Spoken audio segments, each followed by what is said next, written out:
Hey everybody, it's Kevin McCarthy. I want to welcome you to episode 5 of On Film with Kevin McCarthy. It's weird saying my name twice when I do an introduction, but it is in the title of the podcast. But I want to say thank you first for listening to the show.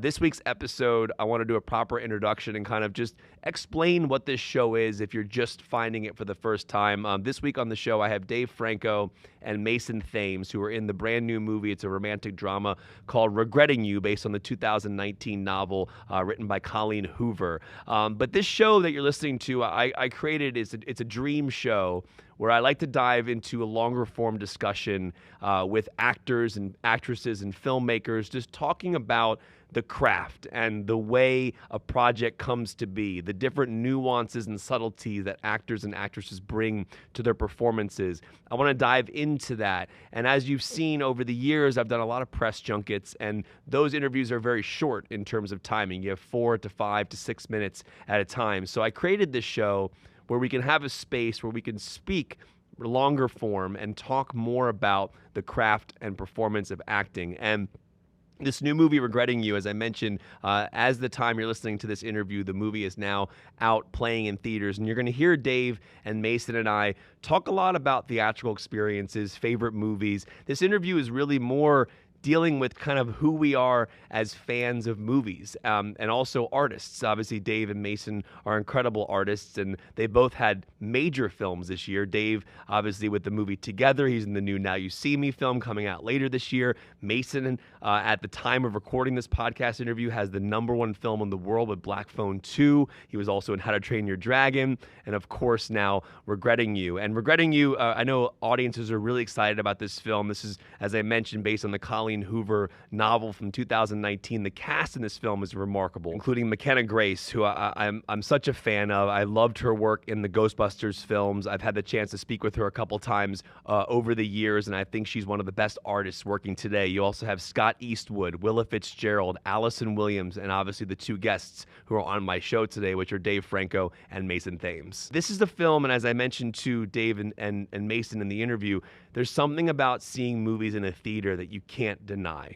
Is sitting there with strangers, experiencing a film, walking out of that movie when it's over and having conversations. And I think that's what makes movie theaters and movie-going experience so special. So I hope that this podcast helps to educate, at least, or highlight the craft and the passion that the artists have for the work that they're doing. When you go see a film in theaters like Sinners or One Battle After Another or Regretting You or any film that we're covering here on this podcast, I hope that there's some insight in these conversations that brings a deeper appreciation for the work that goes into this. If you've been listening to the show since it launched, obviously you heard Josh Brolin on the first episode. We had the incredible Ben Schwartz on episode 2, Ryan Reynolds on episode 3, Lily Reinhart on episode 4, and we have some incredible interviews coming up very soon, and I'm really excited to share a lot of these interviews where we dive really into that craft. So you're going to want to stay tuned for all the big interviews we have coming up, but without further ado, and kind of getting past all the introduction here, I want to welcome my guests this week, which are Dave Franco and Mason Thames for Regretting You. Take a look. This is my filmmaking podcast called On Film with Kevin McCarthy, and welcome to both of you for being on the show today. Thank you so much for joining me. Dude, congrats, man, for getting this going, making the move out to LA. Yeah. Tell me how you feel. Well, it's crazy because like Dave and I have spoken multiple times over the years, and I normally do press junkets, and you have like 4 or 5 minute slot. And for me, I've always been interested in like filmmaking, the craft of filmmaking and acting. I grew up on DVD features like Peter Jackson's Lord of the Rings. I would watch those featurettes to learn about filmmaking. And you watching those like 4.5 hour cuts of the movies? Yes. And just because I always was interested in that, so this show is all about craft. I used to do it on YouTube. I used to, like, instead of watching movies, I used to just watch the filmmakers talk about the behind the scenes, and it was like 3-hour things on YouTube. Yes. Of just like do you remember one process. that was interesting? Literally the How to Train Your Dragon one, when they were making the originals. I used to watch those religiously. This guy, How to Train Your Dragon was like that was other than Spider-Man 2. Yeah. Other than Spider-Man 2. But that was your movie. And that was my thing, yeah. And then I remember Dean, the director, he had this little cameo. He started off with like the writing and the art design process, like way in the beginning, all the way to the end of the film. And I remember I showed up on set of of our movie, and he walks on set the first day and he had that same camera and he was videoing the behind the scenes, and I was like, this is a crazy full circle. That's awesome. And that's absolutely Spider-Man 2, Sam Raimi style. That's the best Spider-Man. Hell yeah, dude. Dude, Doc Ock, man. Thank you. That's what I'm saying. There's so many like. Don't get him started. Yeah, it's dangerous. It's Dude, dangerous. that Sam Raimi era, man. I go back to like Evil Dead 1, 2, and Army of course. Darkness, and like so stop good. motion and like animatronics. good. It's so sick. Well, first of all, I'll start off with this because obviously seeing films in a theater is something that I'm sure we can all agree on is the greatest experience to have. Yeah. And this is the film that people are going to go to. This might be a film that is a pivotal moment for somebody who sees movies and go, oh, that's the movie that was a big deal for me. Do you remember growing up? I mean, obviously, I know you're young. You're 18. Yeah, I'm 41. I don't know how 40. old. Yeah, you're 40. So like, do you 16. do you remember that theatrical experience that kind of gave you that understanding of why movies are special? This is a bit silly, but Pacific Rim. Hell No way. Pacific Rim. dude, the I boat remember- slap. Oh my Dude, god. right? Dog, Dude. The thing about that movie is Hell yeah. it's like a fun, silly, dope, like action movie or whatever. But the thing about it is I was a kid. Me and my dad, he worked a lot and he used to get off only on Fridays. And he would pick me up from school. We'd go to the Chinese food buffet and this really crappy movie theater by my house. And we would go and just pick a movie. And I remember my first like memory of any of this happening was going to pick a movie, and we picked Pacific Rim. And I sat down, and you're just in that world. Yeah. You're in there, and you're fighting those monsters. And it's like, man, to me that was like, oh, it was everything. Will you still revisit that movie? I just rewatched it not Okay. too long ago. It's my It's favorite like Del a- Toro movie. It's fantastic. Yeah, I just saw It's Frankenstein fantastic. last night. Favorite Del Toro, Oh, period. you saw Frankenstein? How was it? Dude, they're playing it in 35 millimeter at the Egyptian. You gotta go. up. You gotta go. I thought it was great. I mean, would the love to practical go, effects yeah. are incredible. What about for you? What was that movie for you? I think in terms of theater going experience, the first two that come to mind are Lion King and Jurassic Park. And Oh, because we're the same age. That's right. So that was 93 and 94. there you go. Oh my gosh, I remember those too. But just, I mean, Jurassic Park, that just changed everything. Yeah. And then just in regards to like, Jurassic Park came out when you were a kid? oh yeah, dude, I was 9. I'm old, dude.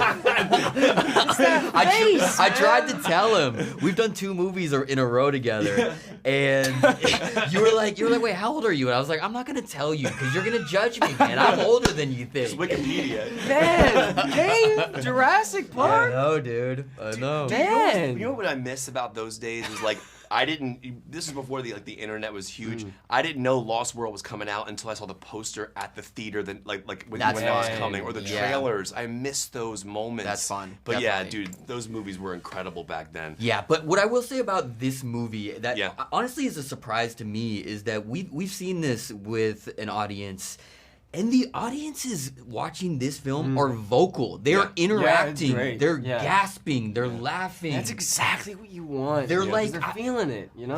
We were talking to a journalist earlier today who she was like, I was watching this one moment, this like big reveal in the movie, and she goes, what in the Maury Povich was that? And I was like, I think we can still get that on the poster. Yeah. But like, it's making people vocal. It's crazy, Yeah. right? Yeah. Yeah. And then speaking of that, there's a scene in the film where you go see Clueless. Yeah. I still, dude, this is no joke. This is my Clueless ticket from 1995. Oh, wow. I was that was 30 years ago. Do you just have a drawer of these tickets? I collected. So I started. Wait, the Die Hard- $4 ticket? Yes. Yeah. We're old, Yeah. dude. This goes back to that whole thing. $4 ticket? Dude, they were $3.75 at one point. My first one was Die Hard That's 3. crazy. You're going matinee, baby. Damn We're right I seeing did. Clueless in the daylight. Dude, I was mowing lawns for money. I couldn't afford to go to the evening show. Do you either of you collect anything like that? Like, what was your collections growing up? Did you have anything? I still have Spider-Man 2. I Hell yeah. still have the same DVD I had as a kid. Yeah. The same one that I watched over and over again. So, like, movies that really mean a lot to me, I have the DVDs. I got, and I think you have this because I think it's in the back of all Yeah. of your Zooms. It's like you still got DVDs along Yeah, you the and wall, Allison right? and I were on a Zoom for together Yes. like a month or two ago. Yeah, And, you yeah. know, I always make you blind Yeah. pick one. Yeah. I think we pulled Phantom Thread out on that one. I think. Ooh, so good. Yeah, it's about PTA, man. One battle. yeah. Where's Phantom Thread fall on your PTA ranking? My favorite PTA movie. Number one. I swear. Dude, I haven't respect seen that it. so much. Dude, Johnny Greenwood's. You haven't seen Phantom Thread? No. He's 18, so Dude. this is our moment of coming back Yeah, on him. yeah, He's yeah. young. Have you But- guys seen Battle yet? Oh, 3 Oh times. yeah, good. 3 IMAX times. 70mm and VistaVision. But like there are things like that where Yeah. I'm like, ooh, I can't wait to tell you so many movies to watch, and I'm just man. so excited for you to see them for the first time. What's your number one PTA? I think Boogie Nights, just for like Yeah, that's nostalgia's fair. sake. Yeah. Dude, the oneer that follows William H. Macy out of the room Oh, man. into the car. Oh, it's yeah, one of the it's greatest oneers of crazy, all. I mean, yeah. it's a brutal scene, but the Yeah. camera work in that film, because obviously PTA is like a cinematographer at heart. You know? Yes, Phantom Thread being number one, I respect that so much. Dude, I've never been. That's influencing me to rewatch that tonight. Yeah. It's been too long. There's nothing more intense than buttering toast in that movie. Oh, When- man. when she's I need to buttering the watch toast, Oh yeah, and he's getting all pissed Intense off. buttering toast scene, baby. You gotta get on that. He's talking about. He's like, I like Dude. Pacific Rim, things blowing up, giant machines. But dude, the toast buttering in Dude. this. Seeing that in 70 at the ArcLight, man, I miss the ArcLight so Oh. much. Because you know PTA curates like a soundtrack before the movie plays. There's no trailers. Oh, I didn't know that. Dude, he has like it's like an appetizer before the film. Really? It's absolutely remarkable. You know that shot? It's not one shot, but it's the scene where without spoiling anything, in the battle where they're driving and it. Oh keeps my on- God! Don't say anymore. Don't say The anymore. 'Cause focus that's such pull- an Dude! amazing scene. Oh my God! He was saying Oh. with that scene, like they didn't even plan for that. No. They were just driving around Really? looking for a location, and they Yeah. found those rolling hills, and they were Yeah. like, That's "Oh, we can make a insane. set piece out of this." Yeah, and the guy focus pulling that is Yeah. Serge Nafa. He's a first AC. It's like Yeah. the focus pulling on that, especially with Wait, the Sean, This lenses. guy calling out focus pullers. He's. I think everybody should be called it the key grips. Trust me, Everybody, man. Focus pulling is such an important job that Yeah. is so underappreciated on set. There are times when I'm watching a movie that I acted in, and I'm like, God, they chose that take, huh? And it might be because the best take was out of focus. Yeah. They had no other choice. Yeah. Focus Yeah. pullers, we love you all. You've worked on 35 millimeter, haven't you? No. You've never worked on 35? No. You haven't worked on 35? I don't think so. Oh, it's coming back. I think I more know. people are doing Yeah. it. To shoot on film, it's incredible. I know. I mean, I've shot on a. I'm blanking on black phone. We did a. 8 millimeter? No. Oh, you guys just kind of this grainy kind of. Yeah, I'm blanking Might have right been now. 16. Scott Derrickson's Yeah, incredible. but for a lot of the dream sequences and stuff in Black Phone, we used that, and that it was really hard because like instead of doing it digitally or whatever, we really wanted to film on a on film. and a lot of times we would send it back to LA like while filming to get it like developed sure, and stuff, sure. and we would lose all of it. What? And we'd have to go back and Check film the and- gate. This happened multiple times. It's happened like 2 or 3 times, yeah. That's the first or second heartbreaking. Second one. Yeah, There's yeah. sequences that are like, Oh yeah, and it adds a lot to it. just Super the eight. way those sequences Super are eight. shot. Yeah. Super 8, yeah. By the way, this guy has the number one movie in the box office Oh, right now. we all I know. just mean, found that come out. on, That's we so all know. crazy, man. That's huge. Wow. This guy's 2 for 2 this year. Let's make it 3 for Right. 3 next weekend. Come Wait, on. come on. I see you regretting me. And then you got 3 this year. Together, and then this, And then Now You See Me. Now You See Me. Yeah. Yeah. Come on. Look at you guys. We This is can't our all. time.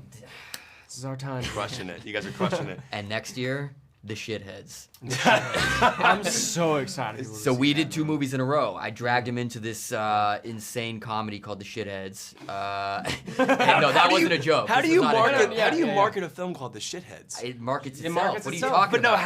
how does that It's word get into like self-explanatory. ads and stuff? You know, we're gonna be fighting for that title before this movie comes out. We know it's gonna be a battle, one battle Yeah. after another, though, baby. Oh, there we go. Good one. But it was really fun because in Regretting You, we both played these like very sweet, romantic, earnest Yeah. guys. And then in The Shitheads, this guy in particular plays the biggest psychopath you've ever seen on camera. That was fun. How was that playing the villain? It was wild. I mean, I've always kind of wanted to play the villain, so the fact I got to jump into it and just weirdo, man. He was so great. It was a lot of fun, and just seeing Dave, especially coming off Regretting You and seeing, oh my God, Yeah. he's like Because He look grew like this a goatee. He has lunatic, these man. stupid tattoos on his neck and arms. I got a tattoo on fanny my arm pack. of this like sweet-looking bird that says "Who farted?" So that gives you an indication of who this guy is. Yeah. I kind of want to get that tattoo I'm myself. telling you. Hey, I'm 41 and I still think farts are funny. So I'm There's already plans of Yeah. handing out temporary "Who farted" tattoos at the Same. premiere. like, dude, get me one. We'll see you get there. me one, man.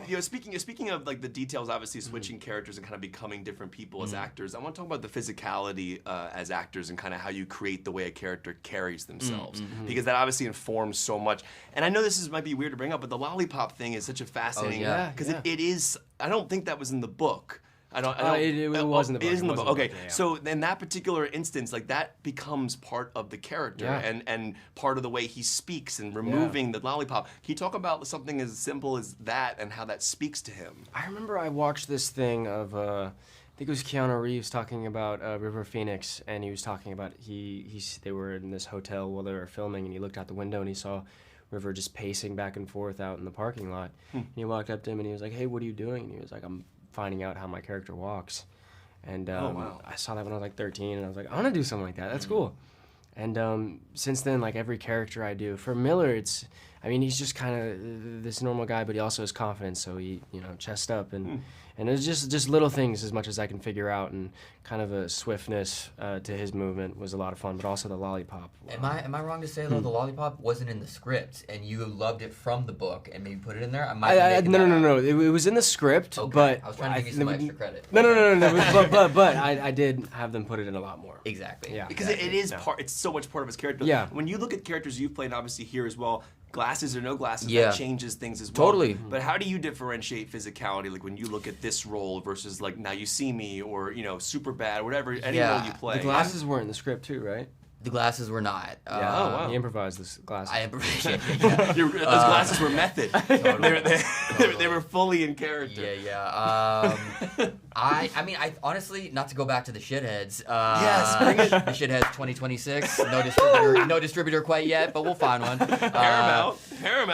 Come on. But in that movie, my character very early on twists his ankle really bad, so I have a limp for the rest of the movie. Yeah, and he puts a rock in his. So I was like, I know I'm gonna forget the limp in a scene. Oh, wow. So instead, I'm gonna put a rock in my shoe. But it's so smart. He has different rocks.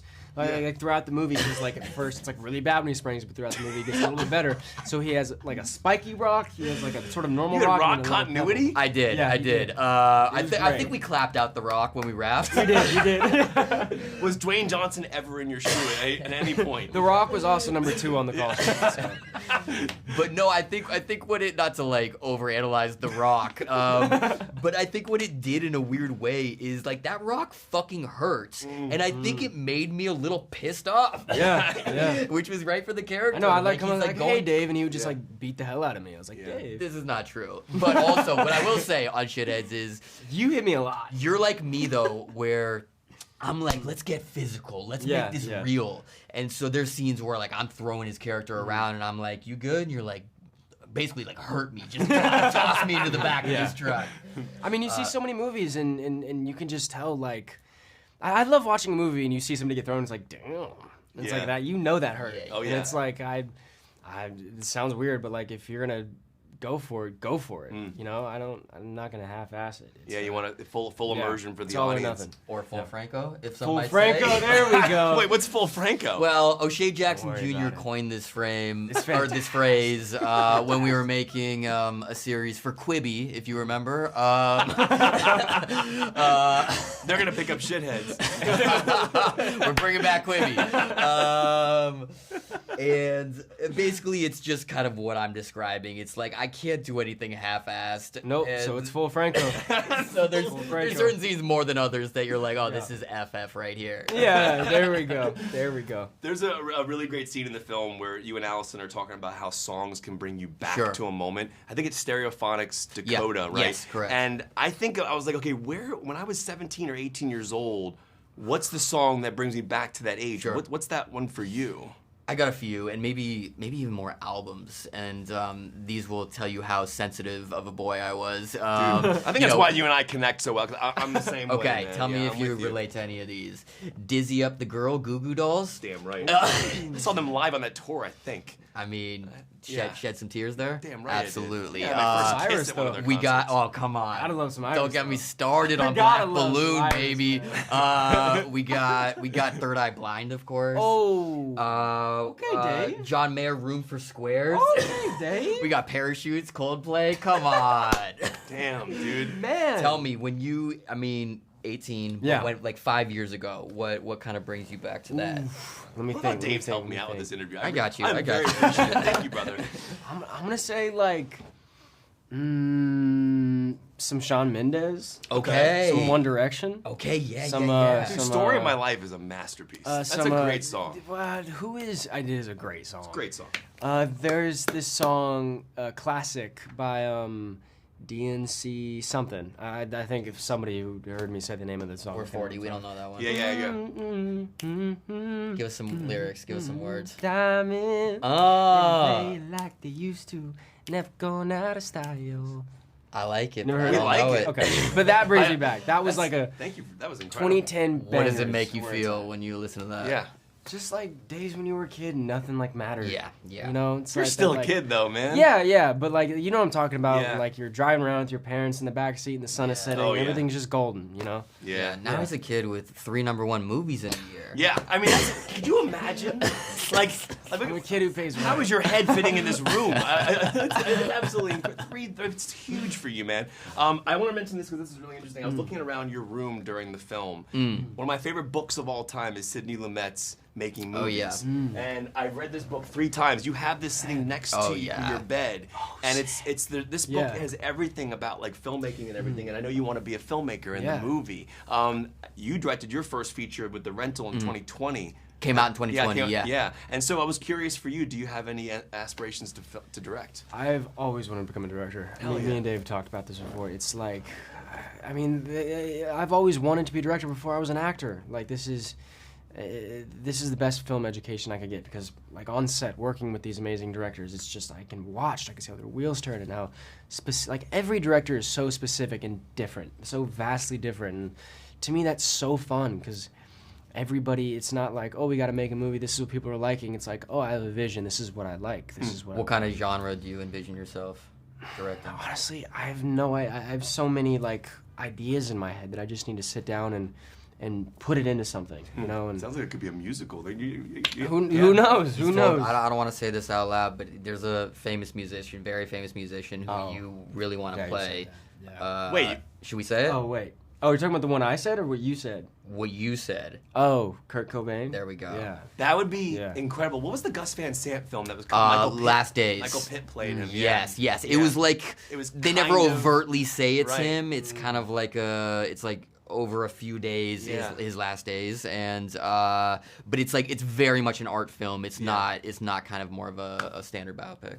Honestly, that would be phenomenal to watch that. They're giving me the 2-minute mark, so I'm just going to ask this real quick. One thing I always find interesting about movie making is, like, when I was a kid growing up, every phone number in a film would be like 555, Oh, you know? yeah. But in films that are made by studios like Paramount Pictures, you're going to have Paramount movies on your wall in your bedroom. So yeah. there's like Chinatown, there's, Yeah, you it know, was crazy. Patriot Games. It's crazy to think how many cool movies like Paramount I has. know. Like, man. So what It's was crazy. on your walls growing up? Oh, did you have movie posters on your walls? I didn't have movie posters. I had on my sports walls. posters. That's exactly what I had. Who'd you have? I had Tony Romo. Okay. Big old Tony Romo Oh, yeah, from the Texas Cowboys, boy. Yeah. So I had a big old like sticker of Tony Romo on my wall, and he would glow in the dark. And one time he scared me. Wait, I he didn't know. scared Well, I didn't know I didn't know he could glow in the dark, and I woke up in the middle of the night and I started freaking out. And then I had Batman on my wall. But now I have a Dak Prescott jersey. I should take that down. Dak's doing okay, right? I don't care. Okay. You seem so hurt by that. I am hurt. I think it's more the defense, right? I feel like Dak's doing okay. I had sports. I had Vince Carter, Anthony Hardaway. I'm a Bay Area boy, so Barry Bonds. But like my childhood room hasn't changed since I left for college. My mom hasn't touched it. So the only time it changes is when one of these posters like falls down. But like in my bookshelf, I still have all my sports trophies and even like the stuffed animals. Do you I go was back and collecting. sleep So there? sick. No, Allison wouldn't allow it because the one thing that also hasn't Yeah. changed is the bed. It's this twin bed, and she's like, "Babe, I love you. I'm Yeah. not sleeping in that fucking twin bed ever." Boundaries. Yes. Boundaries. That's a good note to end on. Cool. So, guys, thank you so much. Appreciate it's been a you, pleasure, man. man. Dude, You guys it are was nice. awesome, man. I really Such a appreciate it. pleasure. Congrats on the new podcast, Thank you so much dude. thanks for helping.